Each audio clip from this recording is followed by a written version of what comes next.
Okay, so hi there, everyone. Thank you for joining us for a conversation with two filmmakers, Ayreen Anastas and Nahid Awwad. This is a discussion that's part of the film program called The Second Intifada 20 Years On. And it's a series that's part of ArteEast's legacy program, Unpacking the the ArteArchive, which preserves and presents over 17 years of film and video programming by ArteEast. And you can get more information on that by visiting artearchive.org. We're recording this ahead of your access to it. So this is May 12th. And wherever you are and whenever you are, very much wishing you a warm welcome. I'm Kay Dickinson, who conceived the program. I'm an academic teaching at the University of Glasgow in film and TV studies. I've written a number of books on Arab cinema and have contributed to festivals dedicated to Arab cinema in the region, as well as in Europe and North America. So I'm very delighted to introduce two of the filmmakers who are part of this program and who have generously taken their time out today to share a conversation about it. So the first is Nahid Awwad. She's an independent Palestinian filmmaker and film curator based in Berlin. She's been working in film and television since 1997 and has undertaken professional training in Canada, Qatar, and Belgium. In 2004, she received her film diploma from the European College in Denmark. And she released 8 documentary films between experimental, short, and feature length.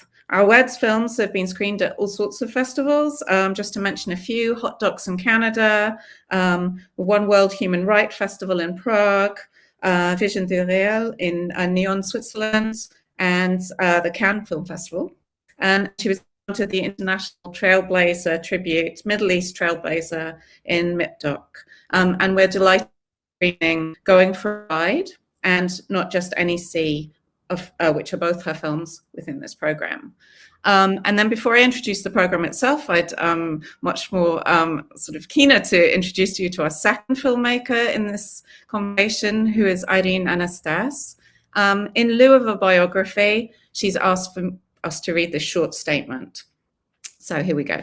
How to escape, avoid, to contributing to the realization of a self as essence. How to refuse all orders and values in the name of a given or a projected presence. A successful artist of a biography of endless spectacles, festivals, awards, residencies, and exhibitions. How to affirm one's name as a placeholder for a relation, a movement, a fleeting thought, and above all, a manner of being. A field of singularities? Possibly. And yet what words, phrases, propositions would be needed to welcome and create a landscape of such singularities to inhabit, move through, traverse, or simply give this name a meaning, any, even an ephemeral or situated one. And Ayreen's film, Pasolini per Palestine, features in this program too. So I'll just tell you a tiny bit about the program before we get stuck into a conversation. So for me, the Second Intifada heralded a particularly fresh, urgent, and experimental approach to filmmaking, in tune with the uprisings to which they contributed. Working at a distance from both the main political organizations and often the aesthetic insistences of global northern art cinema funding, filmmakers took advantage of accessible technologies to forge new notions of freedom. The prolific catalogue of work from this period did not just defiantly catalogue heightened colonial aggressions and appropriations, it did so with a wit and eclecticism of approach that touched diverse audiences at home and internationally. So it's very exciting for me to be talking to filmmakers who are working at that time. I'd like to welcome you back into the space and to basically I know here I'm asking you to cast your mind back around 2 decades. And of course, whenever we do that, we're going to inflect our memories with what's happening today, with where we are in this present moment. But I hope that actually that becomes not a sort of a sort of shadow on things, but more so a very sturdy link to what's important about the Second Intifada and what it could mean to us right now, its urgency in this current moment. So I guess my first question is a really simple one, but I'd love to hear how how you feel that the Second Intifada shaped your work. And I think maybe if we start with Ayreen, because Nahed, we might actually be showing a clip of Nahed's film in relation to this question. So Ayreen, if you'd like to give us some sense of that.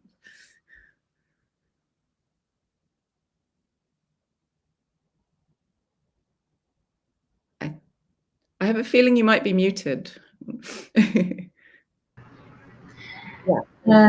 Yes, to think of the word intifada and the categorization of first, second intifada, third, fourth, it's interesting for me to think about that. And it came to my mind, especially these days, basically, is it really like a contained event, the Palestinian Intifada, or is it a kind of spread, what one feels that is happening in terms of the notion of resistance and the kind of explosions of all the social unhappiness that is happening there, and the kind of oppression that is happening, and how the Palestinians are relating to it.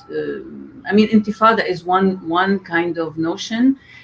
I just question whether there is something else. It's for me, it's not only it's not containable in a way, even though it happens, but especially in this past 20 years, this kind of it something has not been resolved. The problem with the categorization, sometimes it feels like, oh, it happened and now everything is okay, or now something, but in a way it's not. And so the effect of an intifada on one's work, it's for me, it's more the horizon, thinking in general about the Palestinian situation is important to kind of be able to ask the questions on the different on the different dimensions at any time through the image and filmmaking, so that you are not forced to speak in a language that you are not that is not your own. That you are able to find a voice through what you are doing, whether it's film or drawing or any kind of you know something that one chooses to be able to not enter this language of power that is imposed on us, of categorization, classification, of thinking that this is what something and then it's finishing. I mean, the notion of history as well.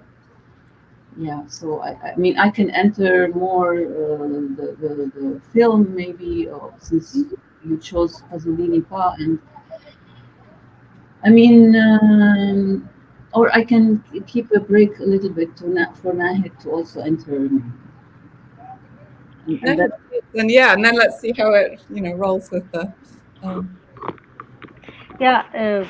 For me, I don't know. It's more like what shaped my work is the invasion, the Israeli invasion in 2002 in Ramallah. I was working and living there then, and I was working in TV before, but I had this idea to make films. So before I was editing films, and during that time, there was this need for me to. We were, for people who don't know, there was a three. There was 3 week curfew then. So actually, we were prisoned in our homes. We were allowed to leave for 3 hours every 3-4 days. I was in Ramallah, and actually, our TV station where I worked was occupied by the Israeli army. And by chance, I had borrowed a camera from a friend, and I started filming just around me. Like I started filming what's happening in my house, in the neighborhood. It was my kind of my tool to digest what's happening, and maybe it was also my I was hiding behind the camera in a way. I was using it as a protection. So I started with the video that you mentioned, lions. I started just filming the neighbors, mainly from the windows. You see the tanks, the Israeli tanks. You see them announcing the curfew in the night. And even it was also in April, May. It was around that time because you see them also celebrating their independence. In their way, the army in Ramallah. So I was capturing the moment, and then I didn't know what I will do with the material, but it was like a reaction to what's happening. And later on, when everything is finished and I digested, we all started to digest what happened. It made sense to make a video out of it. And I did the lions then. So yeah. And we're inserting lines for a small clip from that, and it will be available to anyone who wishes to watch it on YouTube. It's freely there to view.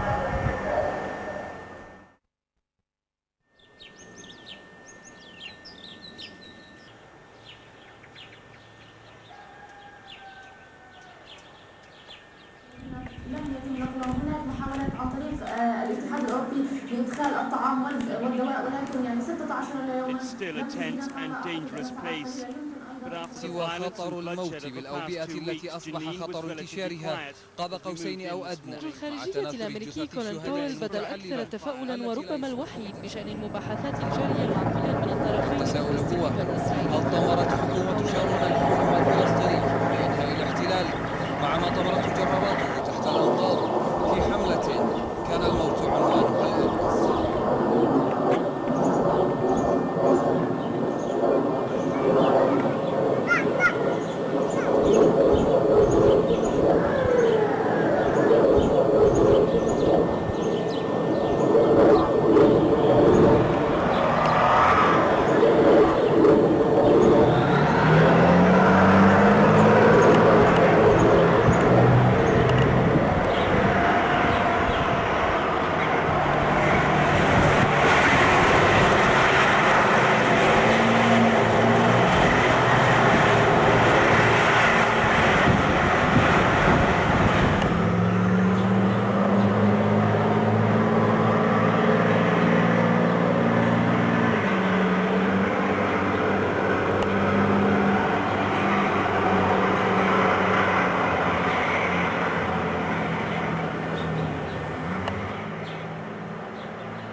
Clearly, the siege and the fact of being indoors shaped that film, and also another film in our program, which is not just NEC, which is very confined. It has a very it's a one-shot film. It's 3 minutes long. It has an economy to it, which may or may not come from these particular situations. And I would love to hear you reflect a little bit more on what it meant to you to be filming from inside, and to whether. Yeah, obviously there was no choice but that, but there's more to it than that, and I'd be curious. Well, not just SE, it has another story because there was a Palestinian filmmakers collective, and we had this idea that we to do these films in 2006, summer 2006, actually the collection named called. And I had this idea because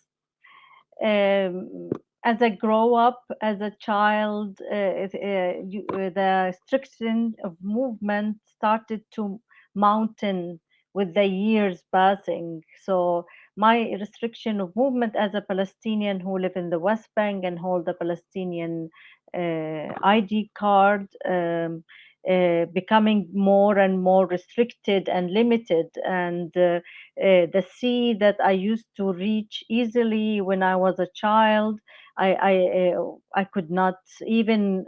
I was once in Gaza in the 80s, but later, like now, it's impossible for me to go. It's really hard for Palestinians to get permission from the Israelis to go. So I was thinking, for me, I always like, it's a challenge because I don't want to accept this reality that we are limited. So I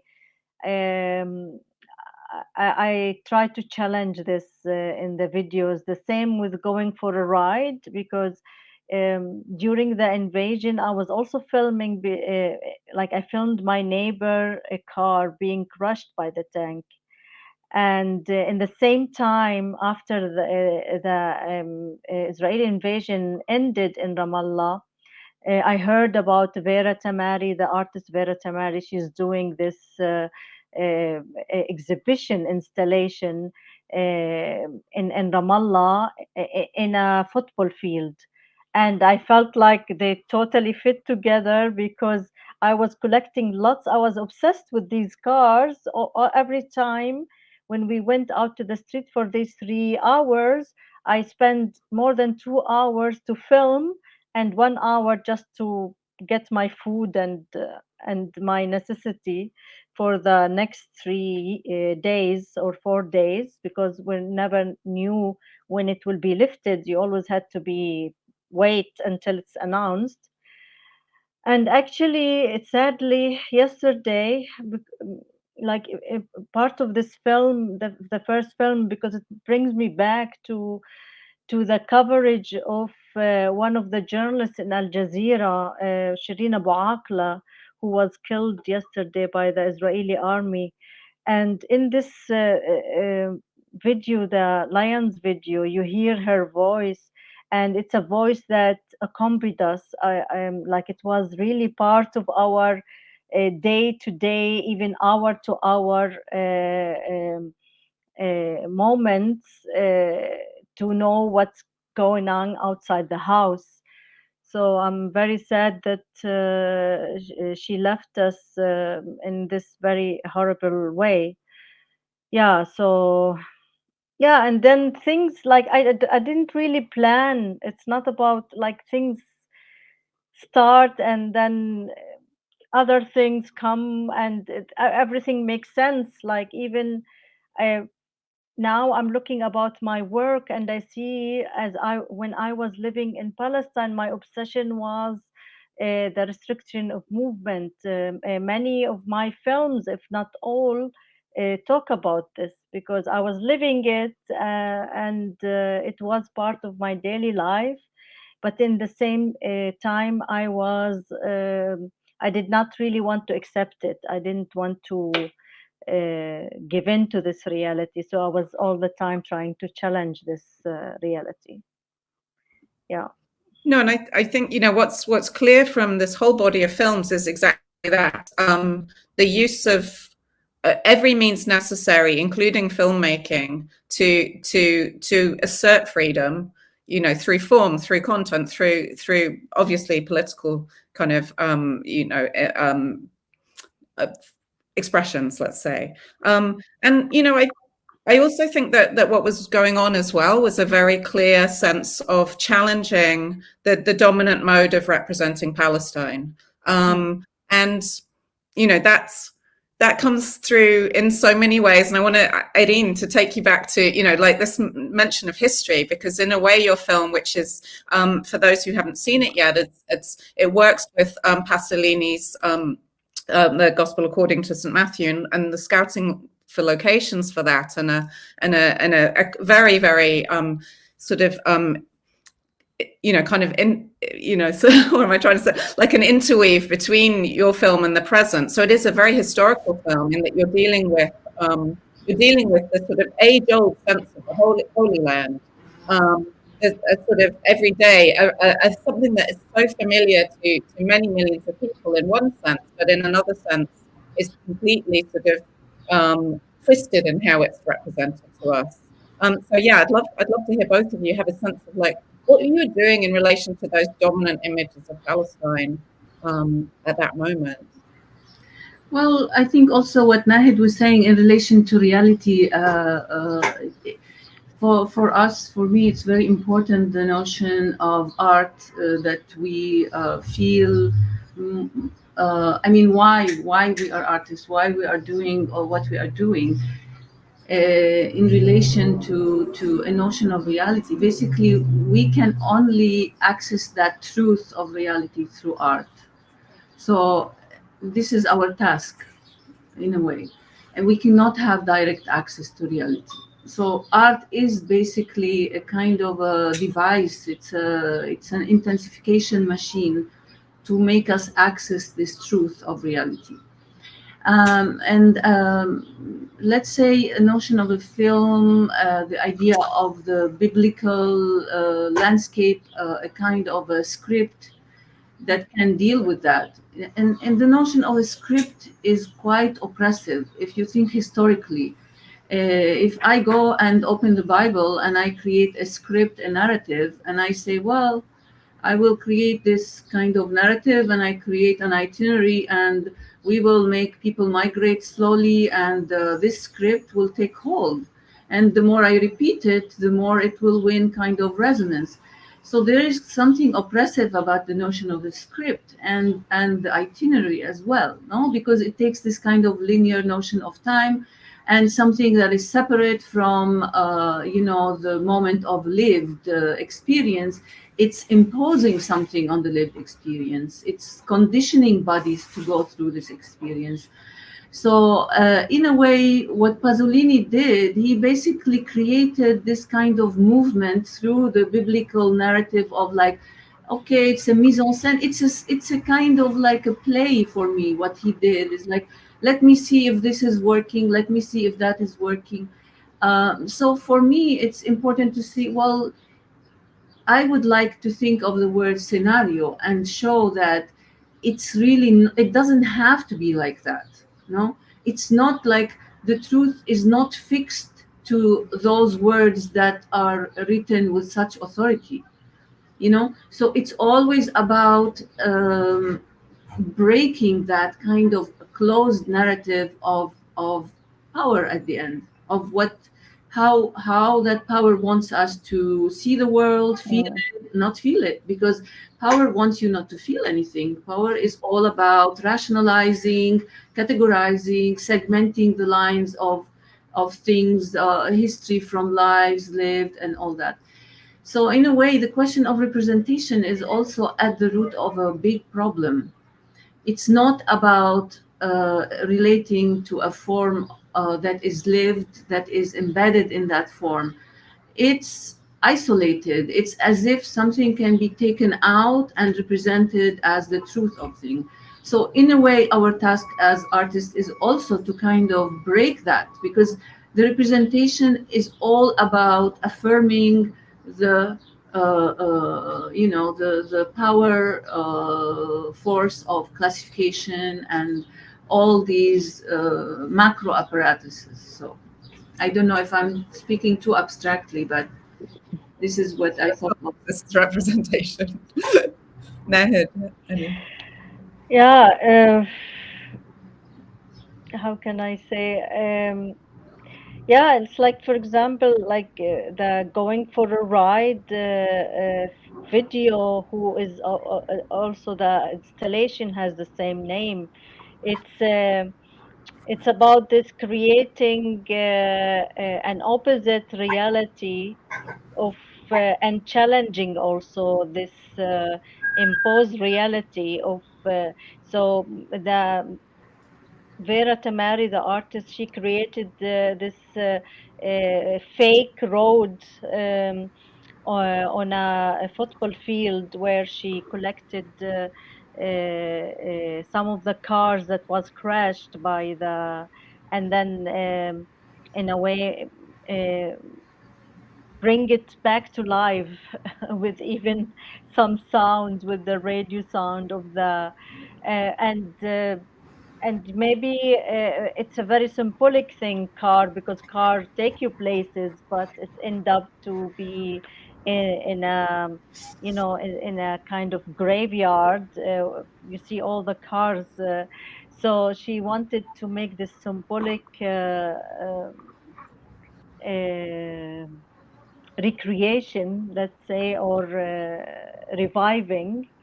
And also, you know, people have a special relationship to their car, and how this is taking for granted.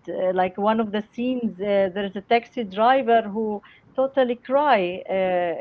I by accident I was walking in the main street in Ramallah, and then he was crying, and his car was buried under the rubber, you hardly can see it, and he was crying because it also was his. Means of living. It was not like, you know, something he collected for to. So yeah, so yeah, so for me it's also like it's important that to reflect another kind of dimension than the news, which every person have a story, and unfortunately sometimes when you hear the news about Palestine, you feel like you only hear the numbers, but and you hear how many people are killed, but you don't know much about, because each one of these persons or these events have a story. And I try with my camera, how I place the camera to see something different, which is not general, and not like something more intimate and more personal, hopefully to bring the audience closer to Palestine, actually. Yeah. No, that's fascinating. And again, I've got so many directions to go in, so I'm going to try and bookmark my thinking. And I mean, in a way, you know, like take us back to what you've both highlighted and what you started with, is a relationship to another artist, both of you. I mean, that this is happening here, and you know, and in order to really explore the capacities of art itself. And yeah, I mean, Ayreen, you said a little bit about this earlier, but you know, really, what I'd like to push a bit more on the role, not just the role of, you know, the artist within, you know, struggle, within freedom, within everything that was happening at this moment, but also, you know, what the connection to other artists is about. What drawing in somebody like Pasolini does, or Vera Tamari does. Within this context. So yeah, that's my first question of many that have evolved out of what you just said.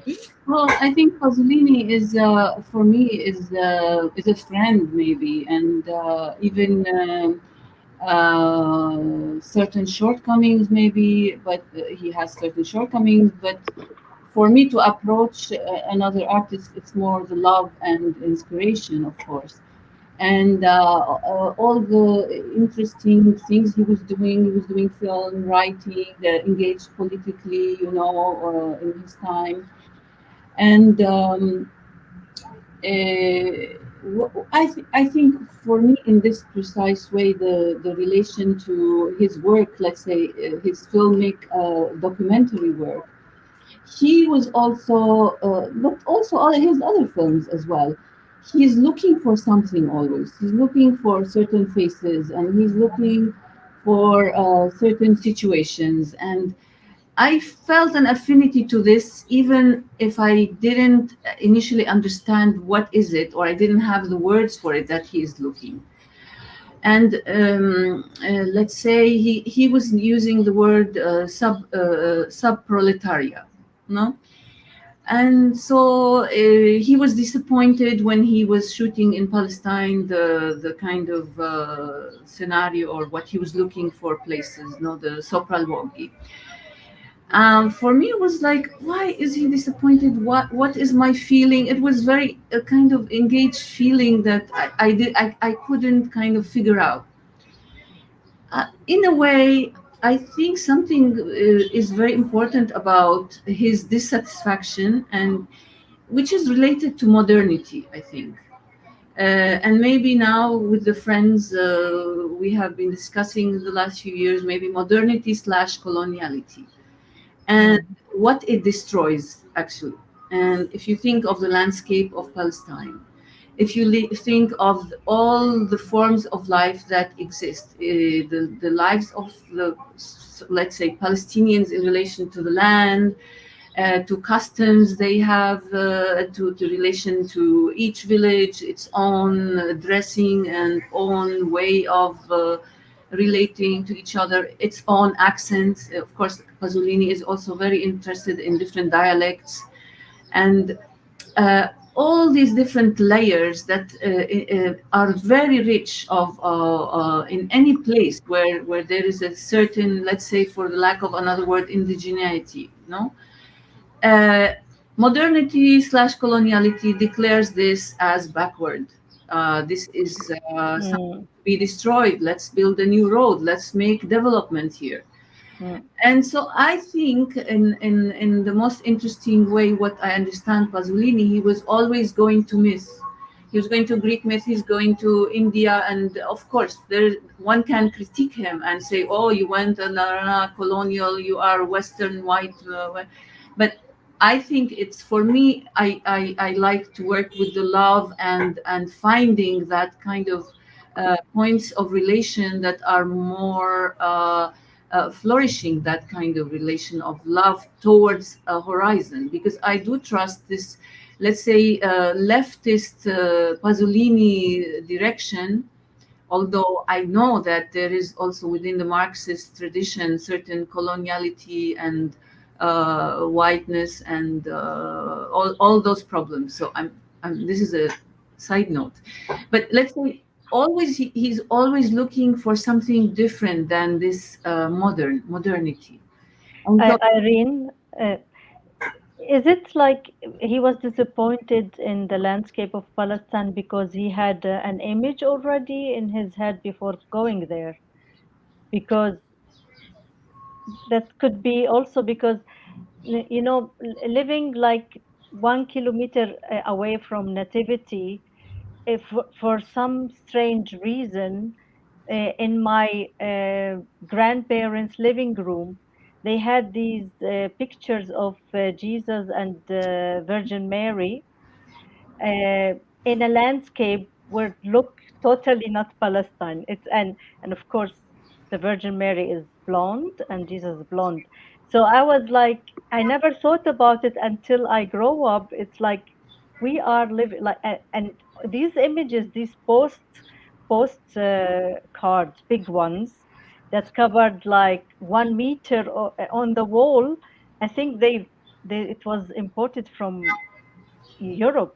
So it's like, so this image is also unfortunately was embedded in Palestinians, Christian Palestinians who live in the area. So maybe this is how he like he had this image in his mind as he grew up in Italy and well, one can approach it this way, and one will be, I wonder where one would go there. But for me, I trust the Pasolini of Mama Roma, for example. He is always interested in people who have been marginalized. Of course, there are problematic issues, but what I take as important for me in his dissatisfaction of like the landscape, you see the images, let's say in the north. I don't know if you've seen those searching images, Sopra al-Wagi film of Pasolini, Nahid, because he's near Nazareth, and there are colonies that are modern. And then he's like, look at this. This is so destroyed. He goes also to a kibbutz, and he's speaking to people. And so already for me, I'm taking it as a timeline of the destruction of Palestine, and I take it as a historical document of that moment. And of course, I can speak about the shortcomings of Pasolini, but that will not take me anywhere that will be of a kind of position that is at the same time affirmative but not naive, and also not falling in the language of power that I was trying to.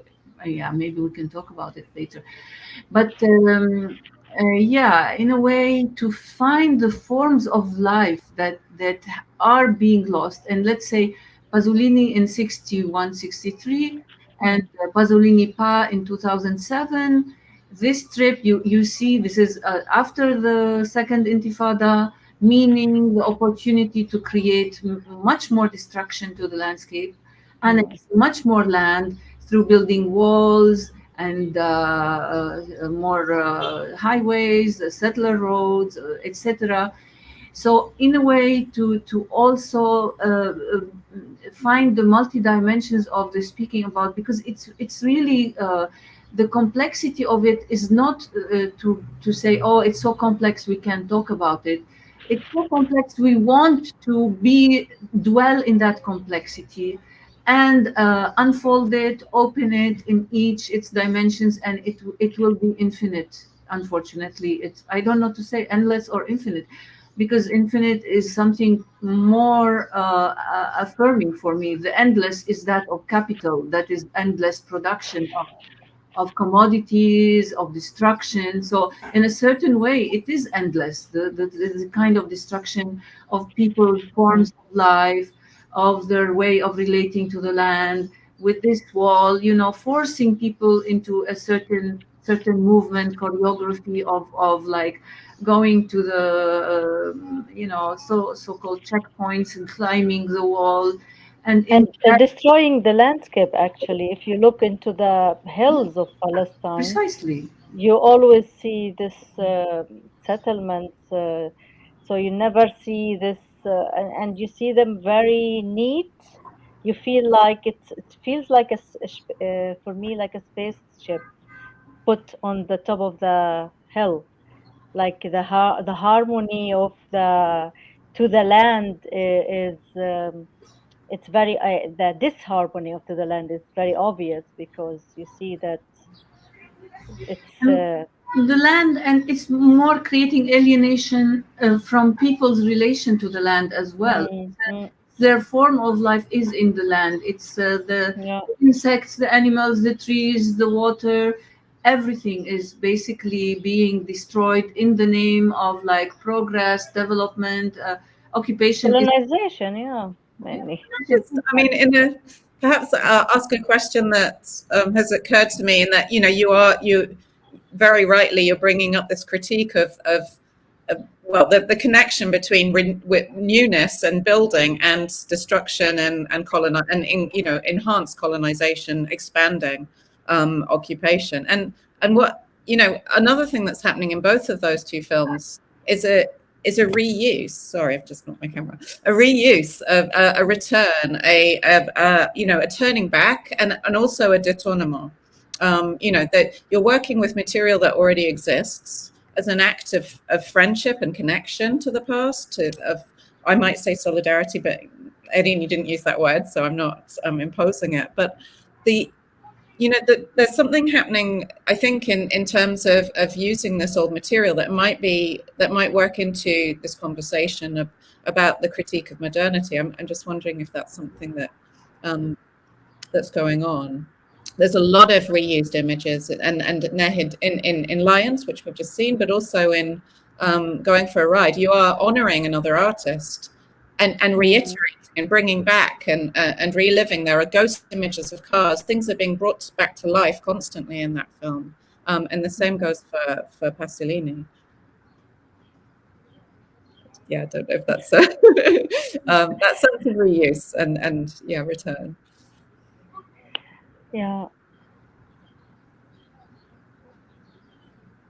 Ayreen, you want to say something? Or No, I just was fleeting in the images of the landscape of Palestine, actually. Hmm. And Yeah, for example, I tell you, from my parents' house, there was a top hill which is full of pine trees, and you could see this top hill. It's called Jabal Abu Ghnaim. You could see it from everywhere in the city, wherever you go, also in Bethlehem and Beit Sahur. And now it's turned into an Israeli colony settlement. They call it a neighborhood. And it's really so it disrupts. Yeah, every time I go there, I was there last week, and for me, it's so disturbing to see this because it's right in your face. It's not far. Also, not only from my parents' house, from my grandfather land, and it's very sad because after you go down into the valley, there is a fence. So already, like, it's stopping as Irene said, like the shepherds going further, the farmers going to the other side of their land. So it's so disruptive, not only in image, but the life of people that. And making the space in Bethlehem area is so. If you see now, people cannot really expand like vertically. They only can go like building up because they don't have so much land and the new generations will have less and less land because everything there is always like where you drive in different direction you have something that stop you and cut you and you cannot access it, and so there's a wall or a fence or a checkpoint or a Israeli settlement, and this is really adding to the hardship. It's something maybe people don't reflect on it much, but it's like really the space shrinking is also um, it's also affecting, for example, the cars. Like like there's so many cars, there is less roads, and people cannot really move in the space. They're becoming like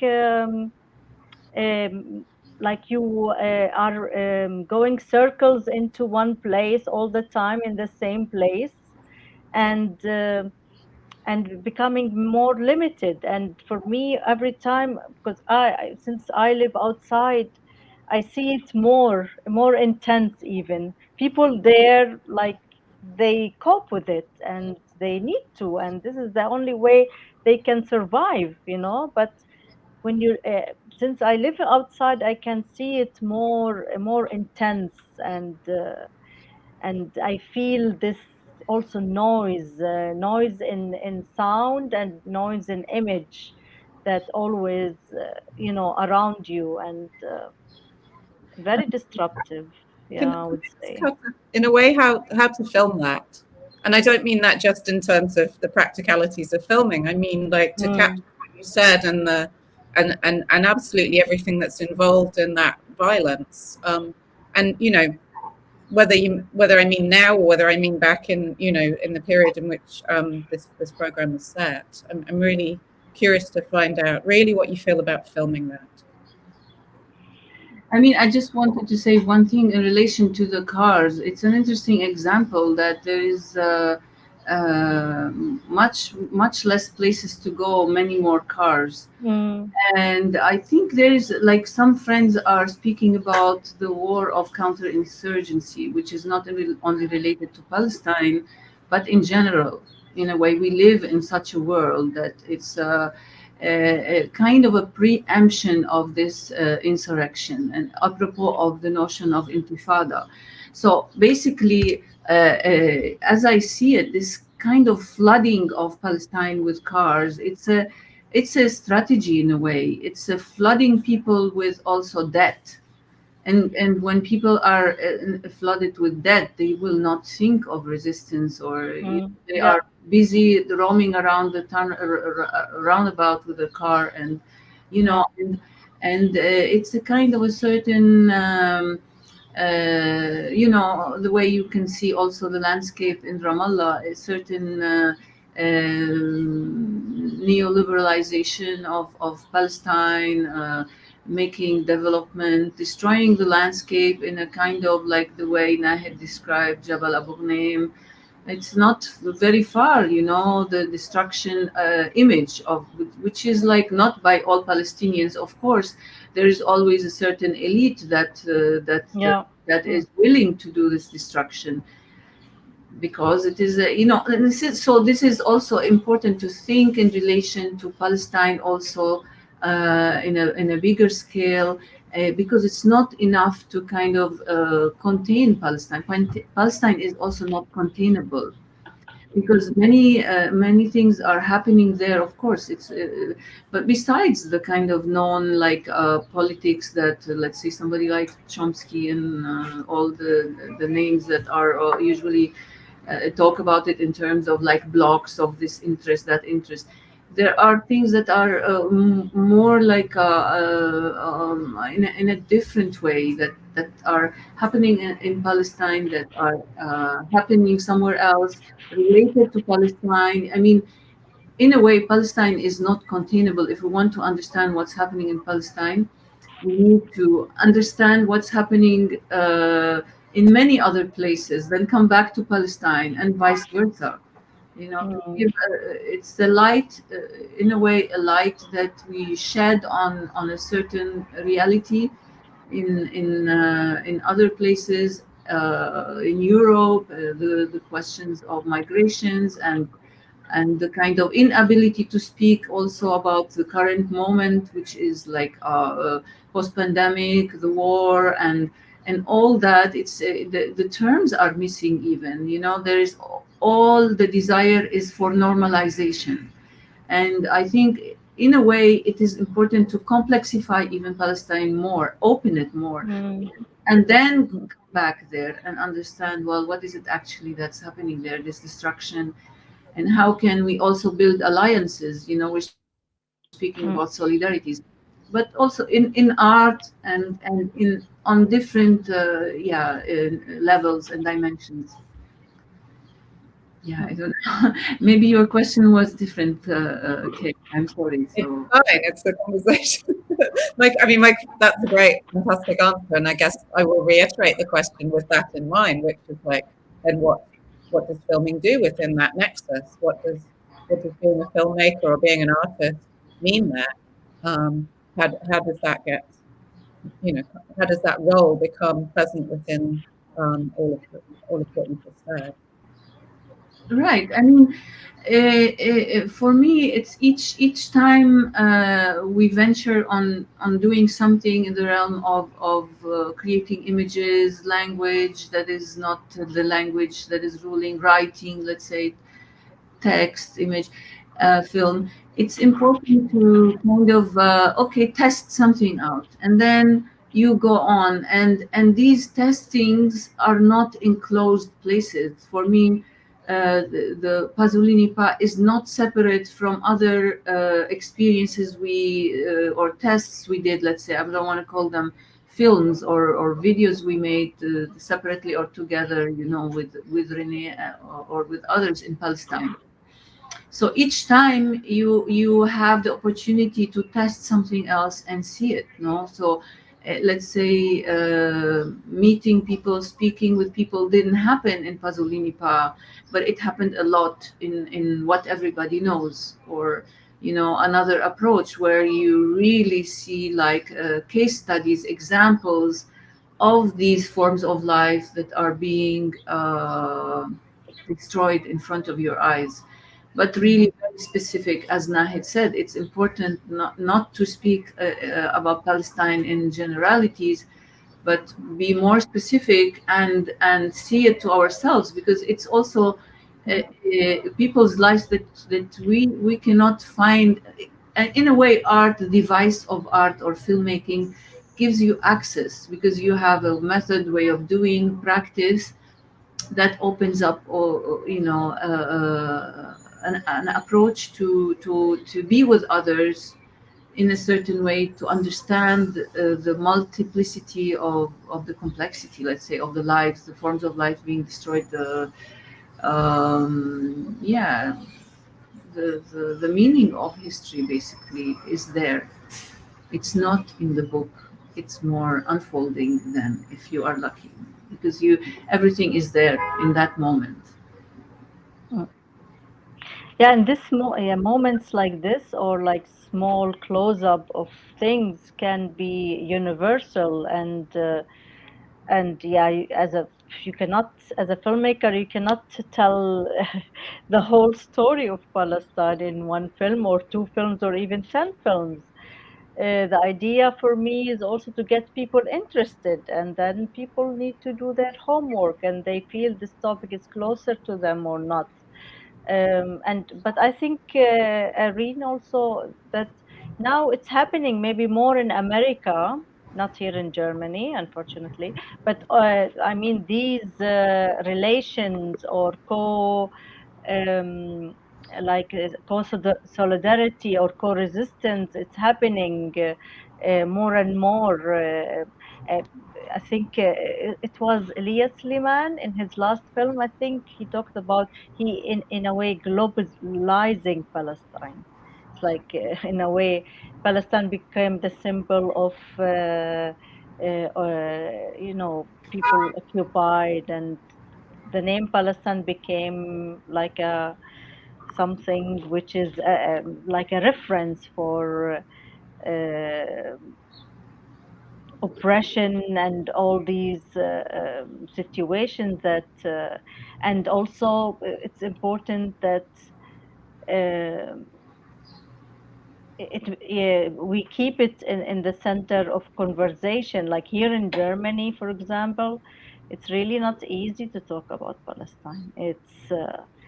It's even like some spaces are closed for filmmakers or artists, certainly for activists for Palestine. And this is related to the history of the country with the Jewish state, and it's really not easy to expand these spaces for to talk about Palestine. It's happening slowly, but it takes lots of time. So in the US, I think in Britain, there's more space to talk about. To even present art and films. I have a follow-up, but Ayreen, I think you maybe had something too. I mean, mine would be that I think part of what I see in the movies from this period and the very experimental work is a sense of a general and a big and a universal, like the sea, and not just any sea, but it is not just any sea. The point being that you understand a Palestinian from the West Bank, for example, cannot put their feet in the water, which is just a few kilometers away. So it's the sea, and it unfolds like a love story, and it uses all the cliches of love on the beach and moonlight stroll, and all of this, and yet what it's saying is very, very clearly politically about the occupation. And this sort of layering that's happening in all of your films, every single film that's in this program has this. I think very much, kind of, perhaps is a really interesting tactic that came out of this moment very strongly, which is to speak kind of generally, universally, and very, very specifically. I don't know what you feel about that. I had something to say. Maybe in a way, one never leaves Palestine, even if it doesn't leave us. In a way, one never leaves Palestine. In a way, ideally, if we are deserving of the name Palestine, in the sense of what Jalal Tawfiq writes about, deserving, undeserving of our own history or what we inherit. In a way, it's a constant relation to it, and in whichever way we attempt to find a voice to speak or to relate to anything, for me, Palestine is there, whether the name explicitly is mentioned or not. So this is for me the I don't want to say the responsibility, but this is the question of what is to be deserving.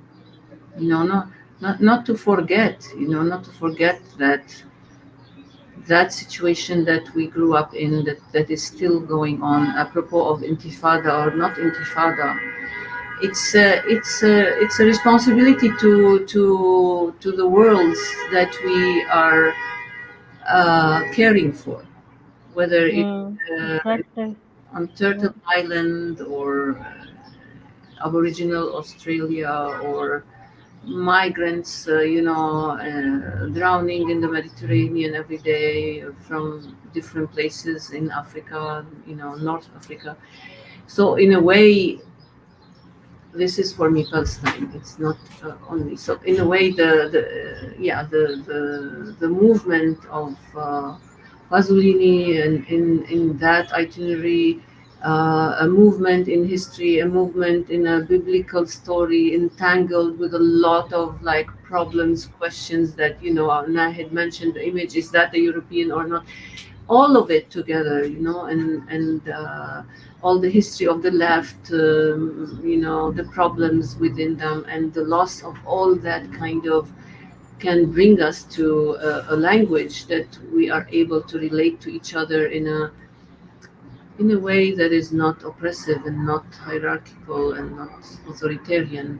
This is the challenge of Palestine. This is for me what it means to relate to being from within or with Palestine. Yeah, like for me also, like this is where like I had this sense of feeling justice for all people, and it came for me being Palestine and experiencing how it's to live under the occupation, and now like even with what's happening with the pandemic and with the Russian war on Ukraine, there is such a universal feeling. It's not really, there is movements who are like trying to come together, but I think this is like became like my how do you say measurement مقياس يعني زي الباروميتر for me where and what's also like when I started doing these videos, it's also helped that it was easy to get cameras. It was not that expensive, and there is the tools now, which we have access to tools, which makes it easier to create these videos and to give you yeah. I mean, I wouldn't mind picking up on that and asking you about the sense of access and availability of equipment, which obviously is a technological moment in time that it became possible to become a filmmaker in a very different way. But it's also, to go back to the conversation about cars, it's about hardware, it's about a circulation of mass-produced goods in the world. Also, at the same time that Palestine is becoming incredibly NGOized and neoliberalized in that way, that circuits of money are flowing through Palestine in different ways, sort of post-Oslo. And I'd like to take that question about the ease of making films and maybe ask you also what that meant financially. Were there burdens? Were there people interested in funding you that hadn't been before?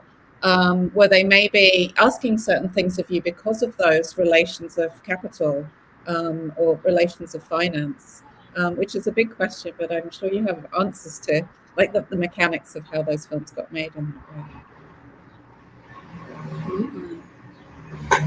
I mean, the question of production versus reproduction is something we have thought about for a long time. You know, basically, we are living in a let's say in situations, societies that are much more oriented towards production, and production is usually separated from life. If you think of like work as a category that is separate. You go, you produce, everything is about budgets and about fabrication. And the notion of reproduction is much closer to how one would want to live. What is the form, the mode we want to live together at the end, you know? Because we can get lost in the notion of production, producing for what? For the destruction of Earth, basically.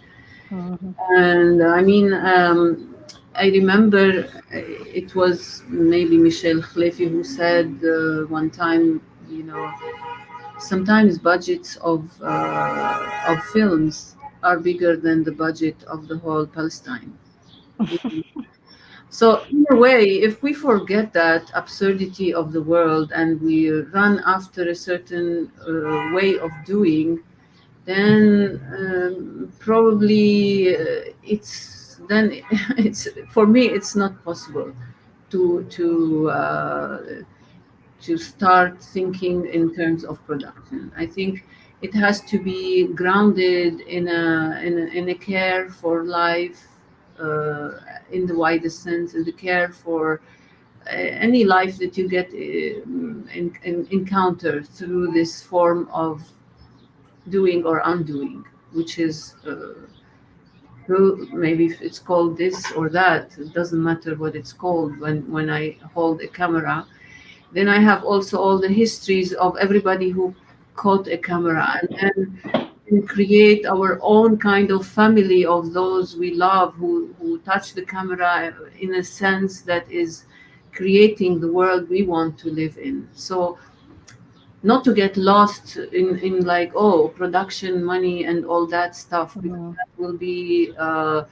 that will create a different film, definitely, because that will go into a certain industry or whatever it is, you know, the normal of the world. So in a way, the resistance needs to be not only of course, on a content level of what the film is about, but also in the way of doing the film, in the way one relates to the others while doing the film. And yeah, that would be a little bit my relation to production. Yeah, for me, it's yeah, production is really one of the very yeah, it's especially the fundraising for films. It's really a very tiring process for me, and I like in these videos, I was just carrying the camera myself and filming and editing, and I enjoy this freedom. I like to work with teams that I have things in common with. I did work on some films where we had production, but was important for me. It was like a low production. It was important for me that at the end of the day, I have the freedom to do the film that I want to do, because this is very also important. So really, big production is not my way of doing films, and it's really, it warns me out, even like. I feel like it even takes this energy from me as a filmmaker, and yeah, so I try to work with a small team and um, get some funds because you need to get you know, pay for certain things, but it's yeah, like big productions is not my way of doing things. Thank you for two very different and really enriching answers. I'm aware that we are up on time quite soon, so I might want to close this out firstly by saying if there's anything you want to say, in that you've both been very generous with my questions and leapfrogged them in the most elegant ways to create much more elegant and eloquent answers, which I very much appreciate. But I had a sense to maybe end with asking you what that moment, you know, in the early 2000s gave to you in the current day. I feel ultimately that we've had a conversation where we've been jumping around time, you know, and we haven't left the urgency of the moment at all. We haven't sort of nostalgically dwelt in 2002, for example. And yet it has its through line to now. It has its nourishing of what you've become. And I'd like to end maybe with a little reflection from each of you on what that moment has given you for now as filmmakers or any other thing.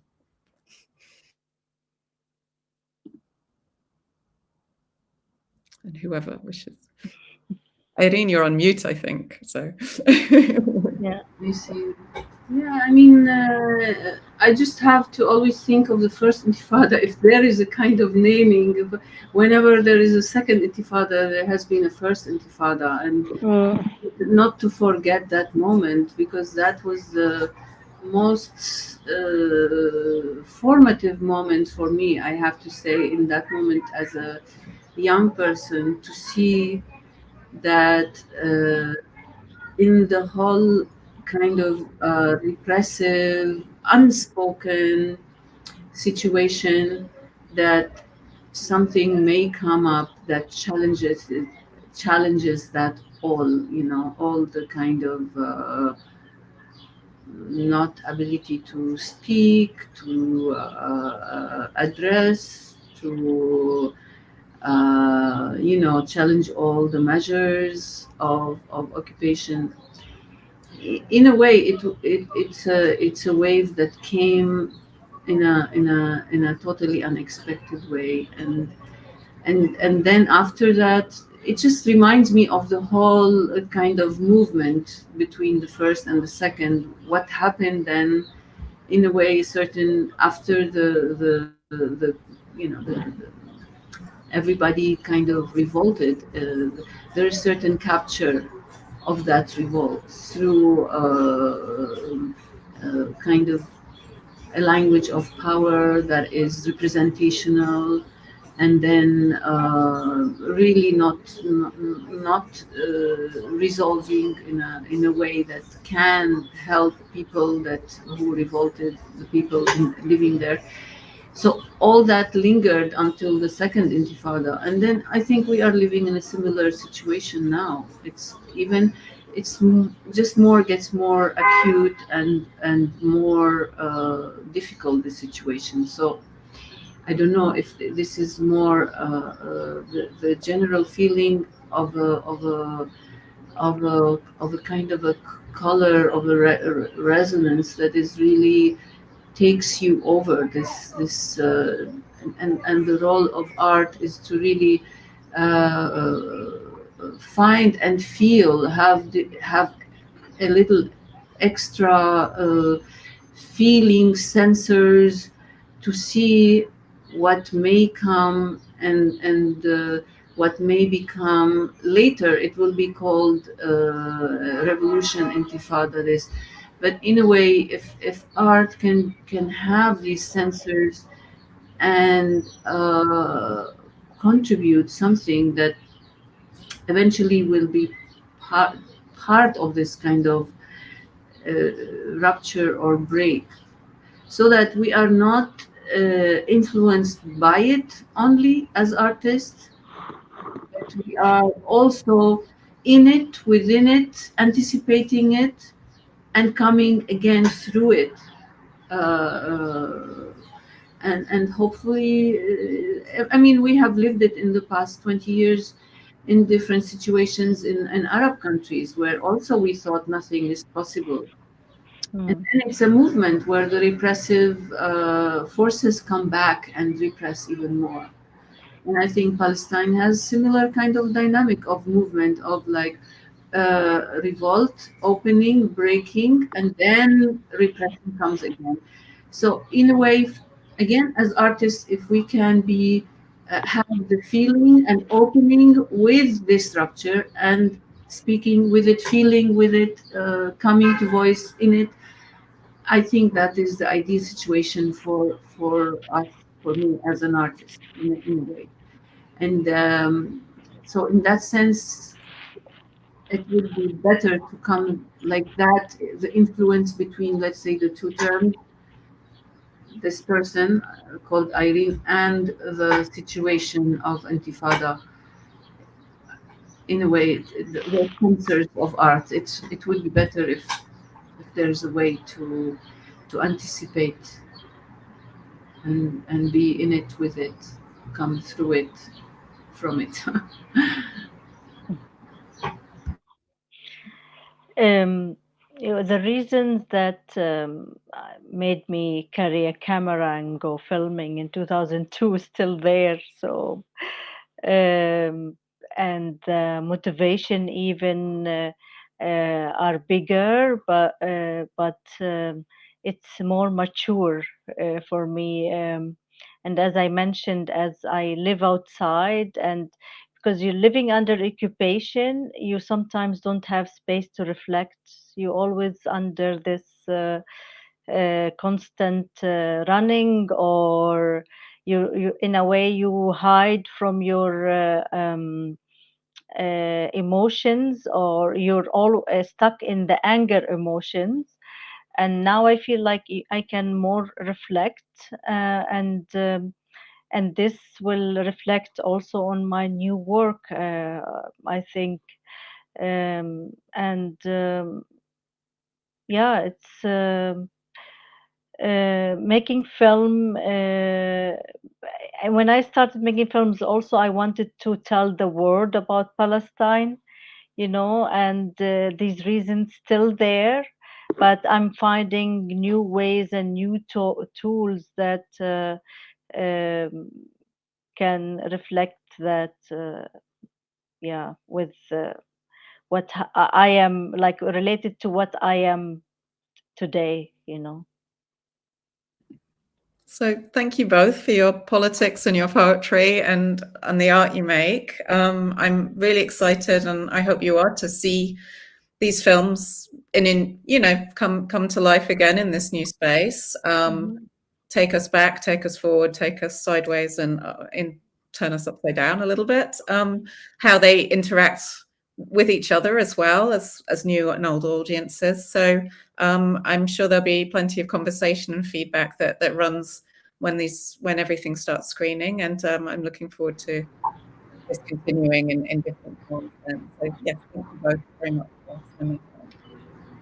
Thank you. Thank you for the invitation, Thank Kay. you, Kay. Really much. Good.